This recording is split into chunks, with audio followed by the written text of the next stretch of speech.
Hey guys, I'm Kyle Noonan. I'm the new summer marketing coordinator here, doing Building Banter, this new web series. We're going to give you an in-depth look of the day-to-day operations here.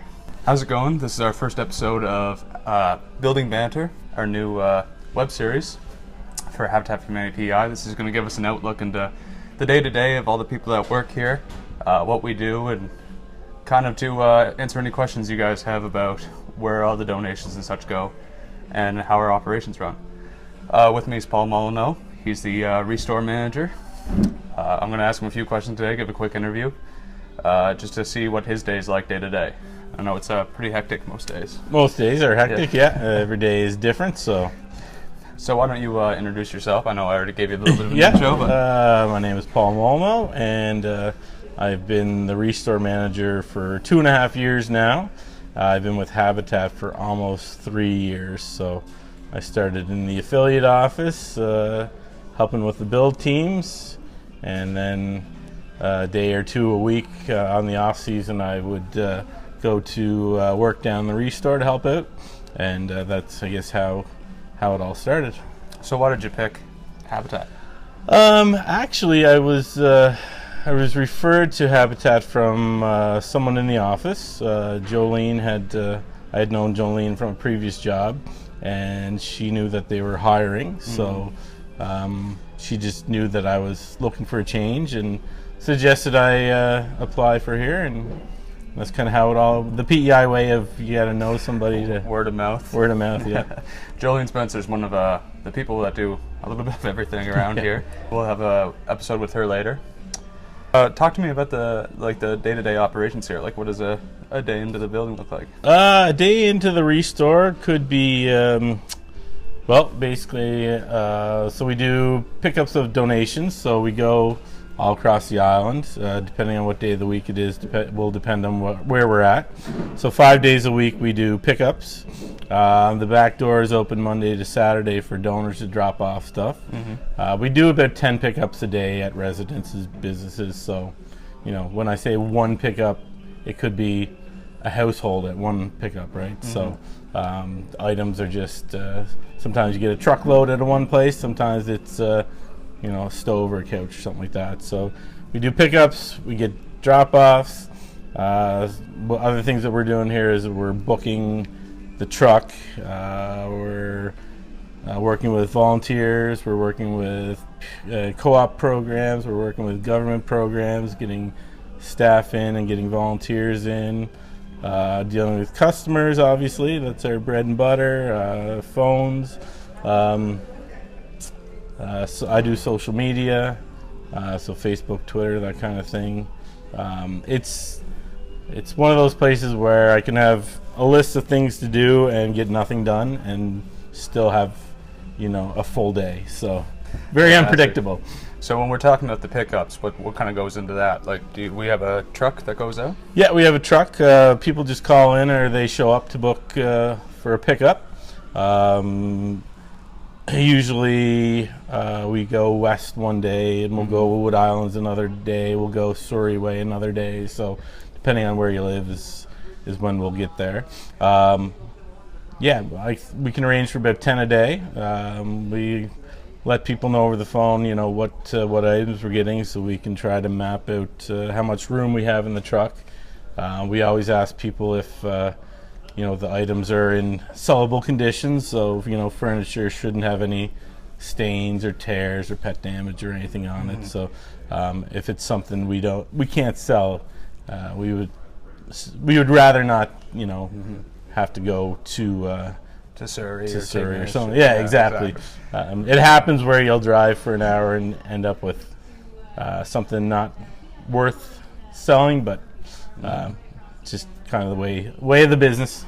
You must come up with some pretty crazy items. Like, there must be, I can only imagine the kind of stuff that come through here. Let me see, crazy items. We're going to show you in a bit.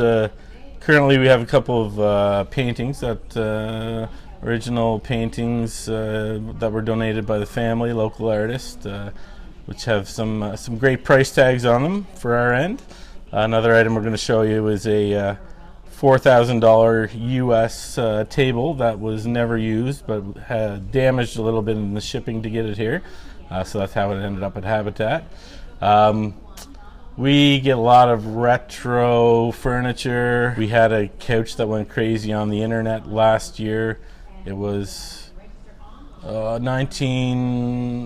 60 something couch, one owner. The owner thought she wouldn't be able to sell it, donated it to us, and we got over 100 comments on it overnight because we knew when we came in it was just going to go crazy. We posted a picture the day before. We said this will be on the floor at 9 a.m. tomorrow, and we were expecting a lot of people to be waiting for it. So we get a lot of crazy stuff, and then just, you know, your typical nails and drills and stuff like that. So the things that we sell, we don't sell at full retail price. Exactly. Yeah. It's about, you know, if you can average a couch at about $100, I would say. You know, chairs $50 to $60. You can get a living room set for, you know, a little under $200 if you throw a coffee table in there, that kind of thing. So we do get some newer stuff, some stuff we know is higher end, and we will try to get a little more because obviously we're trying to raise money to build houses. So we will attempt to get value for it. So fantastic. Yeah. We have a lot of volunteers here. Some are new, some have been here a really long time. Tell me about them. This year I was just looking through my paperwork there. We have about 20 volunteers that are coming in like on a regular basis.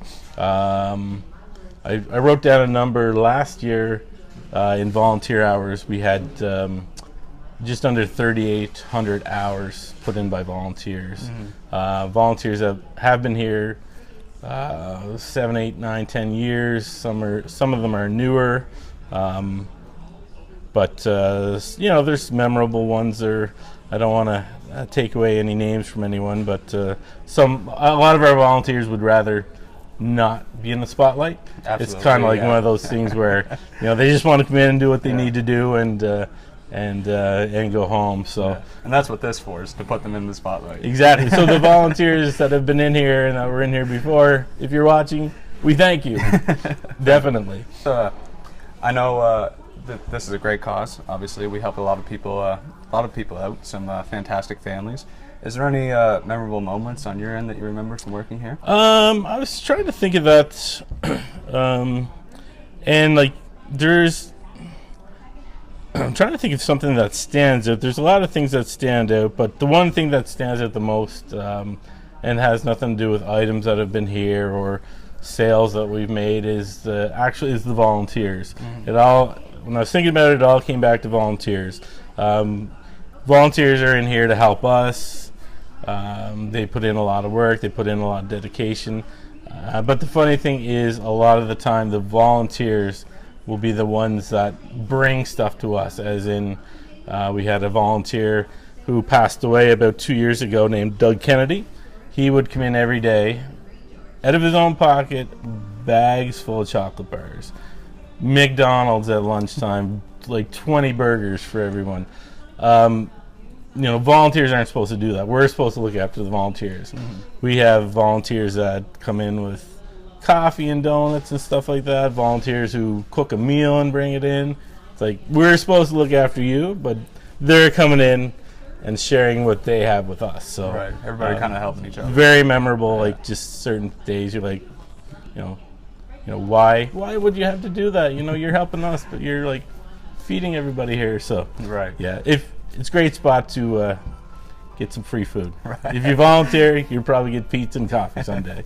And just the days, like I said before, they can be pretty hectic. Yep. You'd be the first to attest to that. Yep. Must be a nice little surprise when it comes in like that to break up your day. Exactly, yeah. Like I said, we're the Restore folk are food driven. So we're always getting pizza, you know, we're always doing coffee runs, stuff like that. So if you want to make the Restore happy, you show up with a box of donuts and a coffee. So everyone loves it, and freezies. We're almost into freezy season. So almost into freezy season. Yeah, I hear the people talking about the freezes right now. Oh yes. I'm excited about the freezes for sure.